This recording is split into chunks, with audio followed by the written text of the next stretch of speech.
August 7th, 2014. From El Cajon, California, this is episode 53 of You Can Bet on That.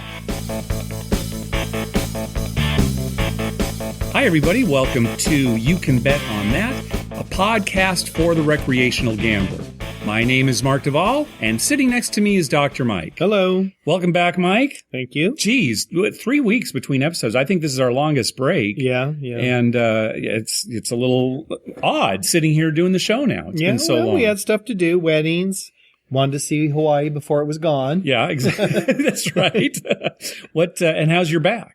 The back is better, but not 100%. I'm still numb a little bit, All right. But I think my craps play was on par. You played the other night standing up most of the time. Standing up most of the time felt good. And you did good. We did good, yeah. Good. All right. Yeah, if my play starts to go bad, I'm going to throw my back out. You'll have to pound on my back. Yeah, we've talked about that. Maybe a bad back is the best thing for you. For playing craps. So you went to Mesquite, and we're going to talk about that extensively on this episode. Sure. You went to Mesquite, Nevada. Yep. You got a full report on Mesquite. Good. All right. A lot going on in Mesquite. Really? Wow. Oh, yeah. Who would have known? Let's talk about a couple of news items. Number one, Donald Trump. Last episode we talked about how Trump Plaza is closing. Yeah. And I asked if Trump still had any interest in that because I didn't know if he still owned it or what. Yeah. And he doesn't. It's owned by Trump Entertainment Resorts. So even though it has his name on it, he doesn't run that anymore. Right. He's got like a 10% interest in Trump Entertainment Resorts, basically just so they can use his name. Right. But here's the thing. He is now suing to get them to remove his name from Trump Plaza and Trump Taj Mahal, because according to him, the casinos have just fallen into disrepair. They're just, they've become dumps. Dump Plaza and dump Taj Mahal. Right. So it's a bad showing for him, I guess. Yeah, it makes him look bad if his name's on it. Makes him look bad. Right. So that's like if Howard Johnson's, had some disaster happen in a Howard Johnson hotel. And everyone with the last name Johnson could sue Howard Johnson and say, "You're making us look terrible."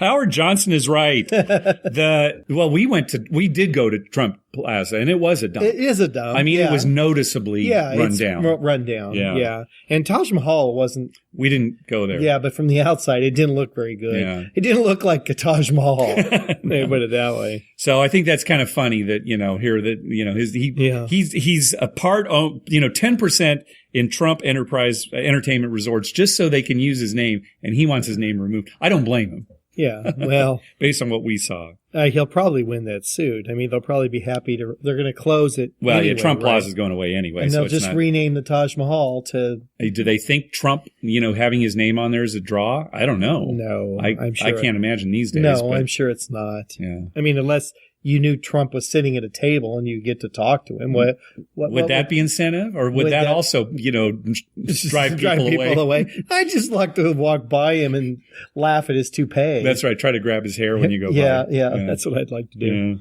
Yeah. Did you hear about this? There was this casino boat. It was the maiden voyage of this boat, the Escapade in Georgia.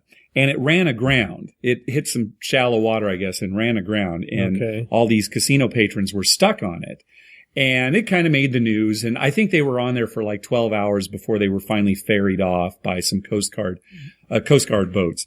There was one article I saw where they claimed that gambling continued to go on when they were grounded. And the issue was when they were grounded, they weren't 3 miles offshore, which technically they need to be for gambling to be going on. In Georgia. Right. And they were like... Because there are some states where the boats never leave. Yeah, no, in this case, the law is it has to be at least 3 nautical miles offshore for gambling to take place. But in this case, where they were grounded was about 2 miles offshore. So they were in the illegal zone. Right. But gambling continued to go on. I guess they got some timestamps from like some slot machines, showing that gambling was going on. Playing. And I don't know if there's been any fallout from this, but just well, they could lose their gambling license, right? You'd think, or, they'd be sued or something like that. Because if gambling can, we were talking about this before the show started. If you're the operator of the boat, you want to keep people happy and comfortable because they're stuck on a boat. Right, and they're not getting off for a while. Right, and apparently it was very comfortable. They had the air conditioning running and they were providing free food. But it's like you said, it's like, in order to prevent boredom, it's like, let them play. Right. Well, it's a win-win actually, right? Because you're still winning money and you're keeping them there longer than maybe they want to, so you're going to win more money. Yeah, so win-win. I don't know if that's the right word, because the casino shouldn't be winning anything in this case. But anyway, we'll see if anything happens from that. Well, it'd be funny if they lost their license on their maiden voyage. Yeah, I know. You know what?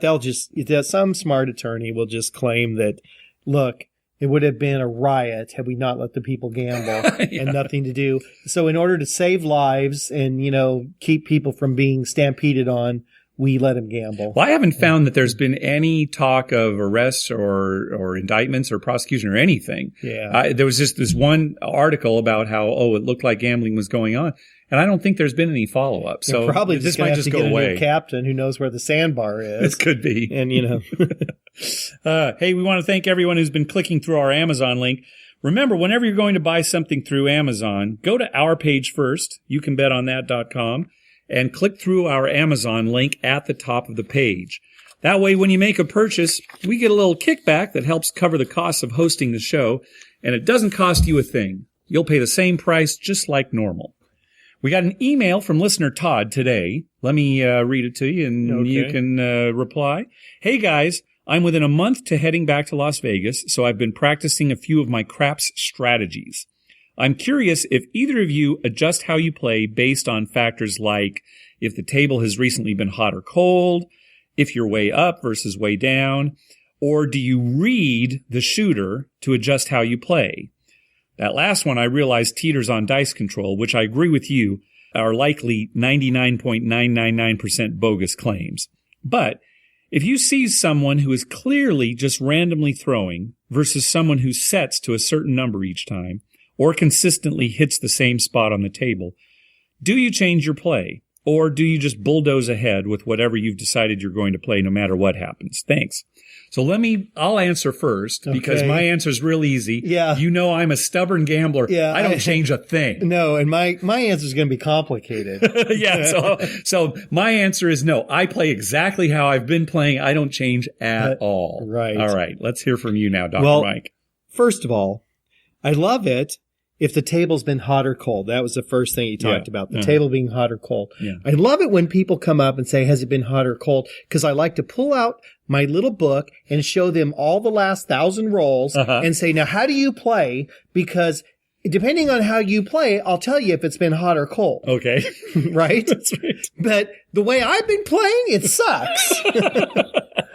I mean, it's the stupidest question. It is pretty. And they ask you all the time. People are, how's the table been? Oh, sure. Well, how do you play? That is a very common thing. When somebody comes up to the table, they ask, how's it been going? Yeah. And it's like, well, how do you play? Yeah. I mean, if you're a don't guy, you might have been doing okay. Or if the rolls are really good, and you're a don't player, well, yeah, maybe it wouldn't have been so good for you. Or if all you do is bet the 12, well, there haven't been very many 12s. So, I mean, how do you answer that question? Well, even if you give them an answer, even if you were to pull out your book of the last 1,000 rolls, so what? Yeah, right. It doesn't mean the next 1,000 rolls are going to be the same, right? Yeah. And my answer to those people is I always look at them and say, it's up and down. Yeah. Which is right. It's always right. That way I'm always right. Yep. And, I don't look like a jerk, like, get away from me, you're an idiot. Yeah. Right. I just it's up and down. It's up and down. Yeah. I mean, and, I've walked up to tables and I've even said that to people. Well, how's it going? Sure. Not that it's going to change me from playing at that table. Yeah. You're planning on playing at that table. And Mark, you know this more than anybody. The table I go to is the emptiest of all the tables in the pit. Me too, yeah. I always go to the emptiest one because I like a not as big a crowd. Right, I like a lot of room, yeah. I like a lot of room. So I go to that table, and, the only thing that would deter me from that table is if, it's like $100 limit table or something. Right, or you actually saw that there were some drunks at the table, or, or something like that. Something going on, right? Yeah, right. And very occasionally, there's a dealer or someone that I just don't like to play with. Sure, something and like I've that. avoided a table because of that. Yeah. So you're going to play no matter what. But you might ask generally to get a sense of how people feel at the table, right? Because that's actually something that can affect your enjoyment of how to play, right? Right, exactly. I think we mentioned on a few episodes ago when we were at the World Series of Poker, and you went in and I stayed, and remember I said there was that one guy that was so negative. Yeah. I mean, he complained about people buying in. Yeah. And I mean, it was in between rolls. He complained about people buying. Well, when are they supposed to buy in? Yeah. You know, he was so negative. We almost left that table because of him. Thank God he left. Yeah. And then everyone lightened up and it was fun playing in there. Yeah. So that would be something to ask. The other thing is, reading the shooter. Well, for me, well, let's just remind everybody, most of our craps is here in California where the games have to be card-based. Right. So even where we play at Harrah's Resort, it doesn't matter what they're doing. The dice are rolled, but that determines what cards turn over. So certainly we're not looking at the way people roll here. But if we're in Las Vegas, it's a different story. Yeah, in Las Vegas. I was telling Mark this before. I do like when a shooter is a novice. Mm-hmm. And, you can obviously tell. Like they don't even know where to put their bet and they start rolling. I like to bet on those people a little heavier because I always, in my mind, and I know this is superstition and not true, but in my mind. Thank you for qualifying it. Yeah, in my mind, I always say, it's like me. The first time you go, you win big and you think, oh, this game is great. Yeah. So I'm thinking, this guy's going to win big on this roll, walk away and say, craps is the best game ever. Yeah. And so I bet a little more on those people. That's the only time the shooter actually affects me. Okay. All right. And sometimes, but very rarely, if they're very annoying shooter, like the guy who sits there and sets the dice for 5 minutes before he throws it. Right. Then I do like to lower my bet and get out of there, hoping that he sevens out quickly, so that he'll move. So I can get to the next shooter. Right. You'd always bet the don't on that shooter, Mike. That's just bet the don't. Yeah, I could do that. I don't bet the don't because I just don't have as much fun. I understand. I've been betting the don't almost exclusively these days, and I'm able to have fun, but it's funny because we stand next to each other. We play totally opposite. And, we used to play always the same. Yeah. And now when I'm rolling, you do go on the pass line or my dad or somebody, but, most of the time you're playing the don't, but we still have fun. And a lot of times we both still win. Yeah. It can definitely happen. So I short answer is we really don't change our play based on anything. Maybe if you're up a bit, maybe you'd bet some more. If I'm up a bit, I might increase my bets a little bit, Yeah. And you've seen me. A lot of times I go 80 inside or 85 inside, but sometimes when I'm feeling like, well, either I'm up or I'm down so much so I think I need to get some back, then all of a sudden it's 160 or 170 inside. Okay. So that might be a case with Todd's question, right? If you're way up or way down, you'll increase your bet. I increase my bet way up or way down. Okay. All right. Yeah. All right. Oh, very good. Thanks for the email, Todd. All right. Let's talk about your trip, Dr. Mike. So tell us about your trip to Mesquite, Nevada. Well, we left San Diego at 5 a.m. Good.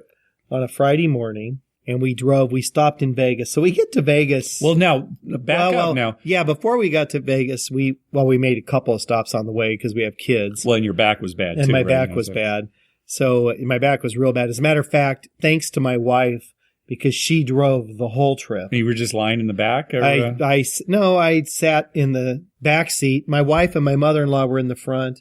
I sat in the second row and laid half the time and sat half the time. All right. And the kids were in the third row. Okay.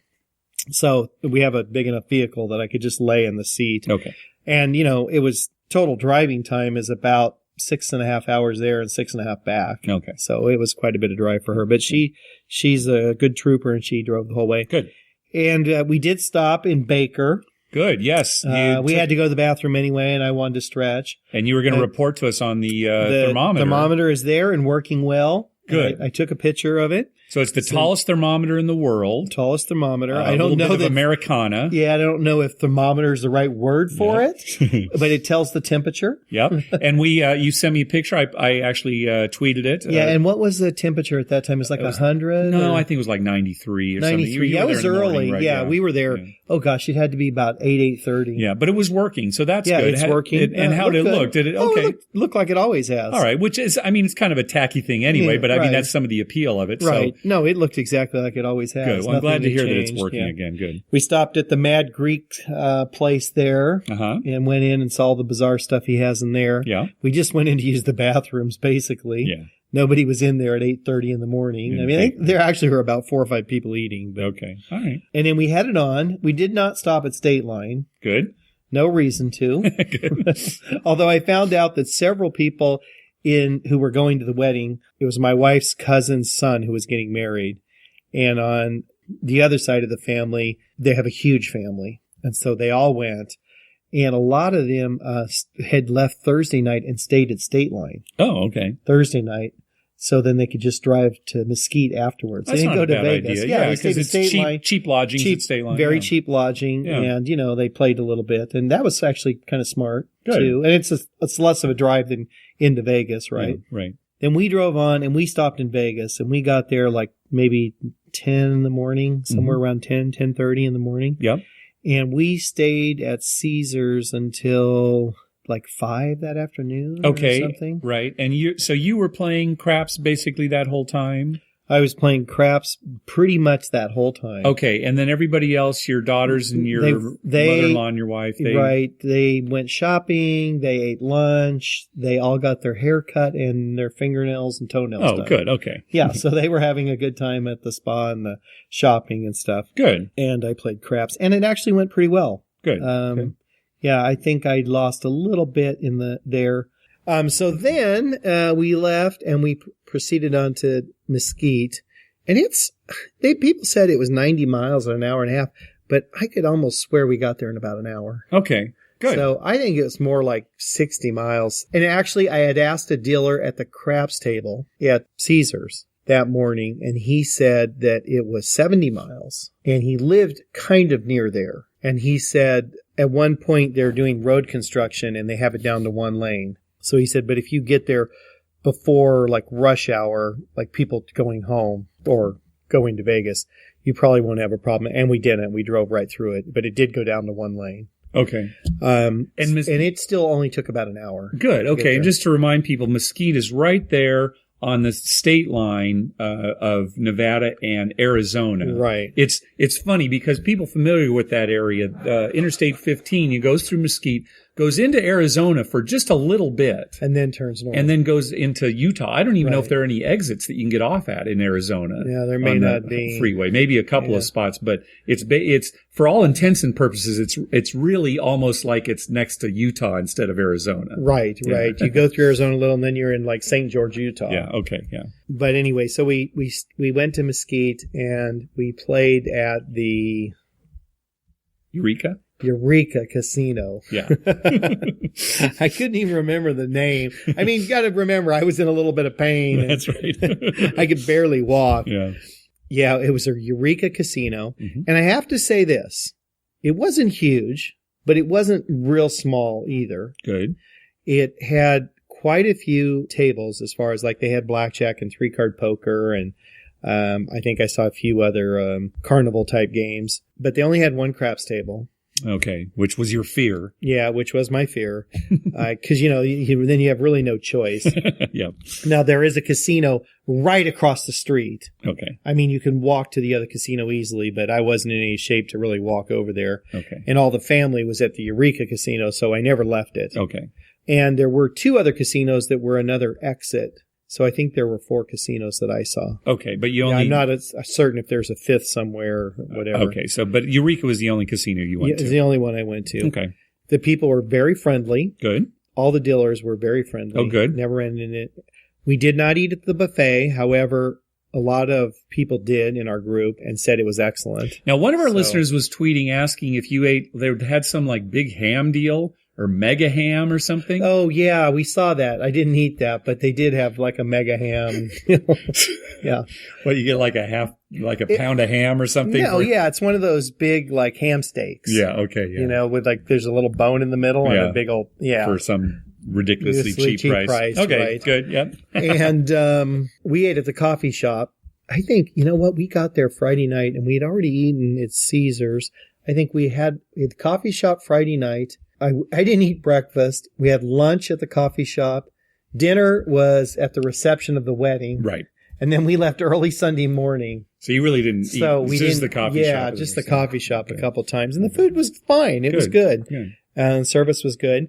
When I joined their players club, I was immediately given a nice travel mug. Good. Did it say Eureka on it? It said Eureka Casino. And I still got it. It's a nice travel mug. Good. And it's funny because the other people in this, it was a big wedding party. It was quite a big wedding. And where'd you get that mug? I'm like, well, I filled out a form and they just handed it to me. Where'd you get that mug? It has the logo. Where'd you get that mug? Oh, here at the Eureka Casino. Does that answer your question? They gave it to me. All right. And then the lady said, when I signed up, she said, I asked her, I said, my advice to all people is to always do this. I showed her my 7 stars card from Caesars. Yeah.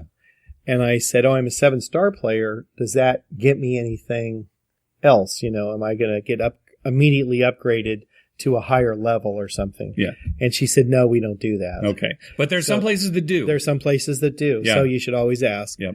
So, but she did say, she said, well, if you are and you gamble enough, if you're here, for a period of time and you're gambling enough, you earn points. And then they had a display case, and they had 3 shelves. Mm-hmm. And she said, you get so many points, you get to pick something from the top shelf, second shelf, third shelf. Third shelf had the nicer gifts, Good. One was like a bottle of Jack Daniels on the third shelf. Okay. So that was like a nice prize. That's the high end. That's the high end, the bottle of Jack Daniels. Nice. Okay. I mean, it was a full-size bottle. Oh, well, good. So, but the top shelf had a pack of cigarettes, and, good stuff like that, a baseball cap. Yeah, right. So I wasn't so interested in that, but I did actually go back the very last night, that Saturday night. She said we close at 11. So if you want to get anything, you got to get here before 11. So 11:15, I went back, and she said, "Oh yeah, you're a few points short of earning something." Really? Yeah. Now, I played a lot on Saturday. It might have been that none of that stuff had even kicked in. Oh, the table game, right? Game. It probably didn't even kick into their computer. Yeah. And I didn't want to, I'm not going to argue with her and say, well, I've been playing for hours at, $25 and 10 times odds. Yeah. So tell us about the craps table. Yeah. So anyway, okay. So mostly I played crap. Well, did you have any trouble getting onto the one table? No, never had a problem. Okay, so it was never full. Never full. Okay. Never had a problem. Seemed to me like it was a pretty large local type casino where people who live in the area drove there. You think it was mostly Utah? Like Utah. Yeah, I saw a lot of Utah license plates. Oh, okay, yeah. All right. Like so a lot of people from Arizona St. George. license plates. Oh, really? Okay. Yeah, but mostly I think Utah license plates. That makes sense. And, they had a huge parking lot, and the hotel's kind of separate from the casino. You have to walk between the two. It's like about 100 yards. Oh, really? They're not connected at all. Really? So it's like 114 outside and your back's hurting. You got to walk to the casino. Up some stairs, too. Oh.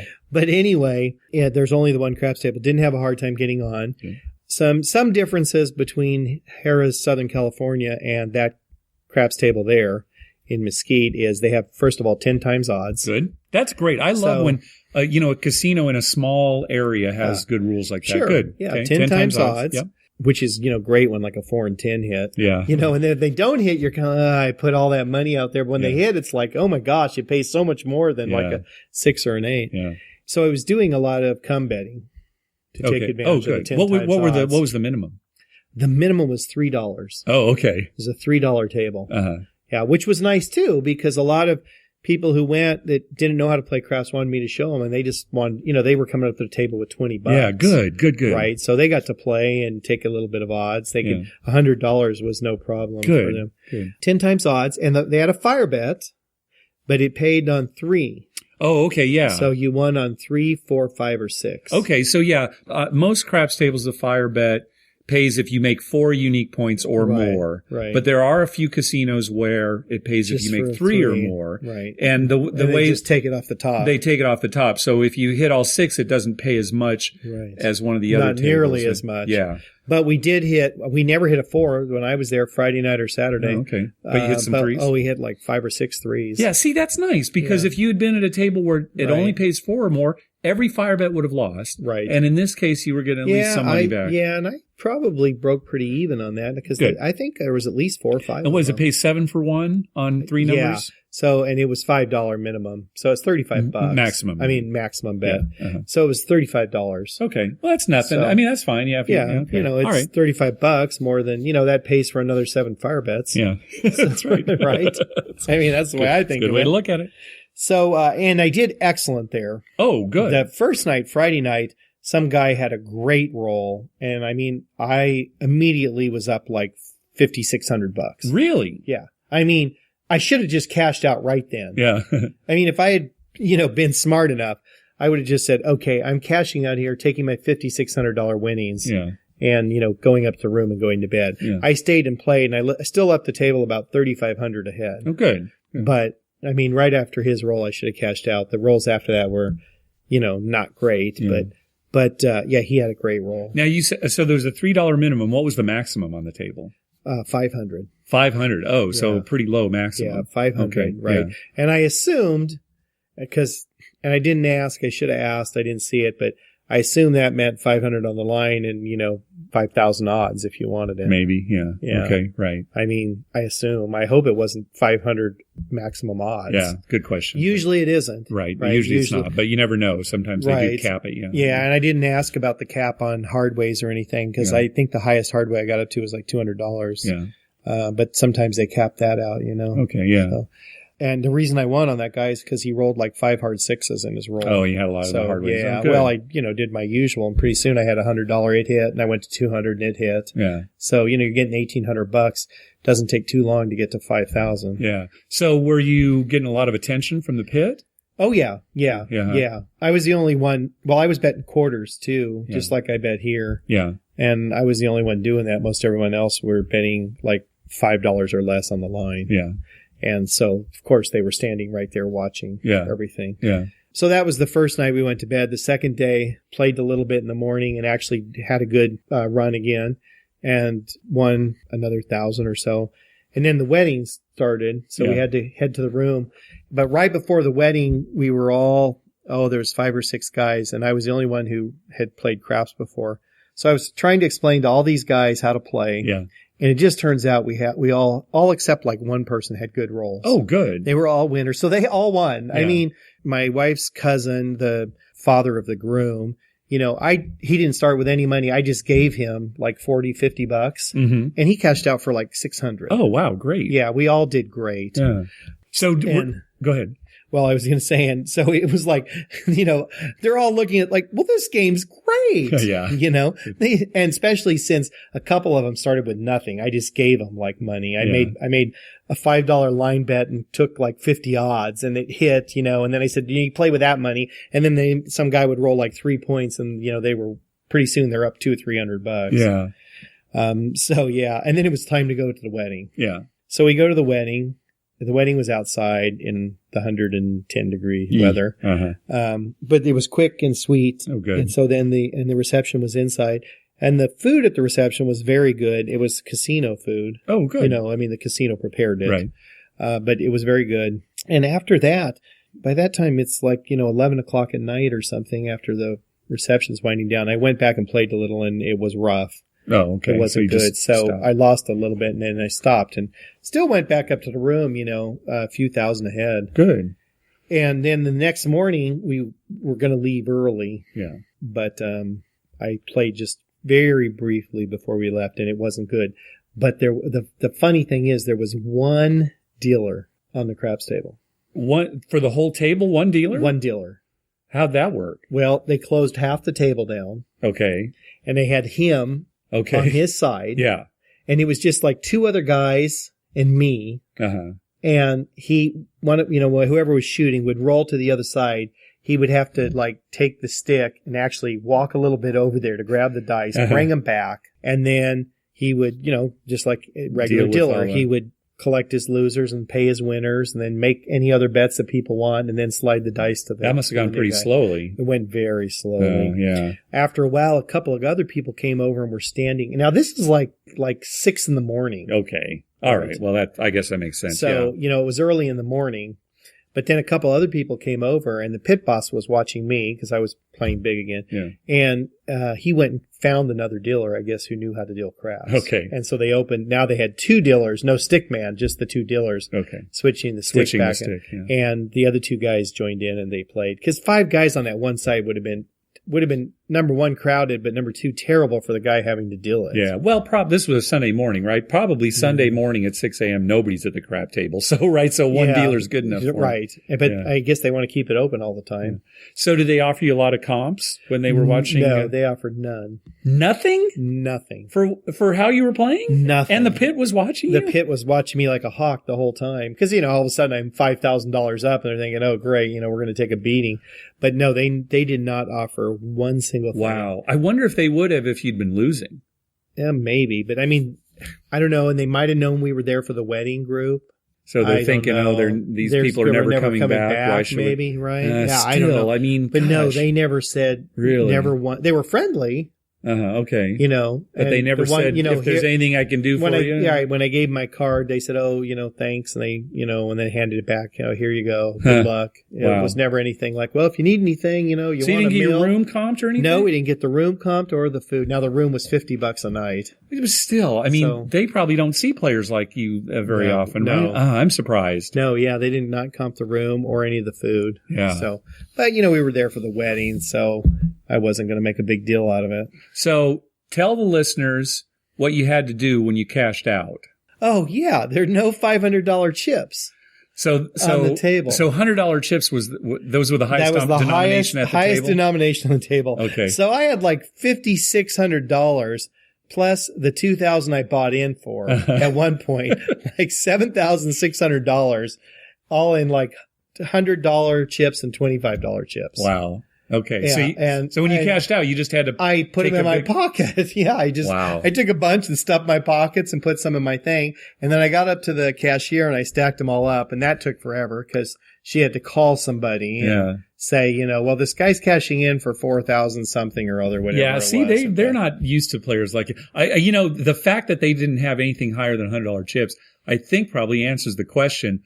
What would be the max odds you could take? I bet if you made a $500 line bet, I bet the max odds they let you go is $500, even though it's 10 times odds. Yeah. Because how are you going to put $5,000 out there? Stacks of quarters. The guy can't roll without knocking them all over. There's so many. Man. Yeah, that's true. I didn't think of that. But yeah, I should have asked. I just never thought of it. But yeah, they probably do. It probably was a cap. 500 was probably the cap on odds too. Did you hit the table maximum while you were there? No. Okay. No, I did get, I was making come bets. Oh, that's right. You said come. Yeah. Okay. Almost exclusively. Yeah. I mean, had I been placing it and that one guy had a great roll, I might have easily bumped it up. Yeah. But all I was doing is increasing my, come bet. And even then I didn't have to increase it much. Yeah. Because, you're putting $25 out there, you get $250 in odds. Yeah, right. Right. Yeah. I should have tried to go to like 75 and see if 750 odds. Yeah. But it probably would have been like, 500 is the most. It could have been. Oh, well. But the gambling went great. Good. Actually, good. the people were very friendly. I'd go back there in a heartbeat. Oh, good. It's funny because it's kind of like what we were talking about. Laughlin. Yeah, right? It's funny. Mike and I were always kind of talking disparagingly about Laughlin because we've been a couple times and there's nothing special about it, right? It's kind of, crummy in a lot of ways. But we've been talking lately. We said we should go to Laughlin a lot because, we like going to Vegas, but we don't really go for a lot of the Vegas-y stuff. Yeah, we're going to gamble. So, we're getting all these offers for them to fly us to Laughlin for free. We should just go because you can gamble there. Everybody goes to bed at 8 o'clock. Right, at 8 o'clock. I mean, it's all empty. We have the tables to ourselves, right? Which is what we love. Yeah. I mean, some people don't like to roll every time. We'd be fine just the two of us. Yeah, a lot rolling. of people prefer crowded tables. Yeah. And I just assume it'd be just the two of us or maybe, a couple other people. I liked in Elko or in Mesquite when it was like 4 or 5 people. Yeah. It was fun because every fifth roller's you. And it's just a whole different atmosphere. Yeah. And you kind of root for each other. Yeah. There's only 4 of you. Yeah. Oh, good. Well, I had a good time. So, and then, we drove back home Sunday and that went fine. And we got home at an early time. You were originally going to stay and play in Vegas a little bit more on Sunday. Right. Right. And in fact, that we had a listener who was going to try to meet up with you, but I was I was talking to you on the phone. I guess your back was just... Oh, my back was killing me. And, it had been hot all weekend and we had the kids and everything. And what are they going to do, right? Yeah. While I'm gambling at the craps table. They had already shopped there on the way there. So, we stopped, went to the bathroom. Yeah. We were there a few minutes and moved on. Okay. Yeah. All right. And good. So I should say the reason we stopped is because I got off at downtown and took the kids through downtown and then all the way up the strip by the Stratosphere. Oh, so they could see the strip and whole everything. Strip. And you were probably there pretty early in the morning. Oh, it was early in the morning. Okay, so not a lot of traffic. Oh, none. Oh, good. Yeah, I think we were going through there at like 8:30 in the morning or something. Yeah, good. All right. Now, the most important question. How much nudity did you see on this trip? Okay. I saw one butt. Okay. It just happened to be on a nice young girl. Okay. With that's a change for you. That's the difference. My wife and I are laughing because this time it's like, she's like, I don't know, like 19. And, it was a pretty nice butt to see. Okay. But it was before the wedding, we're walking and the wind was kind of blowing and this girl her dress went completely over her head. Okay. Came up and, quite a few people just saw it. We happened to be just walking right behind them. Okay. So, yeah. And that was it. That was it. One butt. All right. Because you always see somebody nude. Yeah. Wherever I've gone, I see that's your new thing. Nude people. Even my mother-in-law was laughing because Lynn was telling her all the nude stuff. And she's like, what is that? And then she was right there with us. I said, here it is. Here it is in Mesquite. I haven't been lying. I haven't been lying. There's another butt. Full-on butt. Oh. And she had underwear on, so it wasn't naked. All right. Okay. But yeah, it wasn't like a Starbucks that we recently saw. Right. Huge, completely naked butt. Yeah. Yeah, no, it wasn't that. Good. All right. Well, good. I'm glad you had a good trip. And then you had a family vacation after that, and that's why we're a little late right. And then with we the podcast went right this from time. there into family vacation. Yeah, good. So. Okay. So and your back's better. You're rested. You're happy. We won last week at the casino. You won last week, but I was playing the don't. That's just that's stupid. Why would somebody do that? Yeah, why are you playing the don't when I'm winning like crazy? Okay. Well, we were at different tables, but not that matters. But okay. All right. Well, that's going to do it for this episode. Glad to have you back. All right. Thank you. I'm anxious to go on a trip again here soon, although, of course, every week we're going to head up to Harrah's Resort at least and play there. I'll start tweeting again, letting people know when we're up there. So be sure to download our app for your mobile device. You'll get access to all our episodes, quick links to contact us via Twitter, Facebook, email, and our voicemail hotline. And you'll get bonus audio. On the bonus audio for this episode, we tell you why you shouldn't go to Venetian and Palazzo. Yeah, if that's important, listen to that. Yeah, just do not go. Do not miss that. With our app, you'll also get TV listings showing all the gambling-related shows coming up within the next 2 weeks. I update those listings every Wednesday using a program I wrote myself to search through all the raw American TV data. The bonus audio and the TV listings are only available on our app. To download it, go to our webpage, youcanbetonthat.com. And on the left-hand side of the page, click on the link that says how to download our app. We have a link for Android devices and another one for iPhones and iPads. And speaking of our website, I have disabled comments on our website simply because people weren't really using it very much. Yeah. And plus, it's a blog, and, comments on blogs, they kind of get buried and ignored. And so, just I'm thinking, call us, email us, right. Write to us on Facebook, Twitter, or what have you. We'd love to hear from you. Give us a call on our voicemail hotline at 951-292-4377. That's 951-2-WAGERS. 951-2-WAGERS. Or you can email us at youcanbetonThat@gmail.com. Also follow us on Twitter at YouCanBetOnThat. We always tweet when we're in a casino or on our way to a casino, and we'd love to meet up with you. Like us on Facebook at facebook.com/YouCanBetOnThat. And please head on over to iTunes and write a review for us. When you do, it helps us get new listeners. Hey, we want to say also best of luck to Adam and his new Vegas Fanboy podcast. He just started a podcast this last week. He got his first episode up there. It's on iTunes. Just do a search for Vegas Fanboy, and welcome to the podcasting universe, Adam. Yeah, and I guess he asked, he tweeted you and asked about. Well, he was saying that he was thinking about coming up, starting a support group for hardways-aholics, for gamblers, craps players who just cannot stop from betting the hard ways. That'd be me. Yeah, you'd be able to join. I told him that'd be great. Try to set up a meeting. Hopefully, it'd be close to a casino. Right. Yeah. So what we should all do is get together at a casino and discuss how we like to bet the hard ways. Have the meeting, just at the craps table. Right. Hi, my name's Mike. Hi, Mike. Give me a $5 hard 8. And parlay it if it hits twice. All right, Mike, what else you got for us? Take us home. Well, I just got one thing to say this time. You know, every week we have Mark's very organized. We have notes, and we have a poker home game every time in these notes. And we don't get to it. It's the last thing, but we go on talking about all of our other adventures, and we don't get to that. Yeah. So I don't want people to think we completely forgot about the poker home games. Nope. We've got it right here. We should, one of these episodes, we're just going to have to say, okay, we're going to give up poker home game. Well, every once in a while, I know we've had this in the past. We'll be ready to record an episode. And it's like, oh my gosh, what are we going to talk about this time? Right. We don't have much to say. That's the one where we're going to drop in a poker home game and some other stuff. It never happens because we go on and on about other stuff. Well, not always. Sometimes we have nothing to say. It just happened this week. You know, we've been off for 3 weeks. You went on a trip. Anyone who knows us know we always have something to say about something. Even if it's the same stupid old thing. Yeah. Even if it's some stupid new thing, we do have a lot to say. That is true. Okay, wait, I'm going to say one more thing before we go. All right. Say that!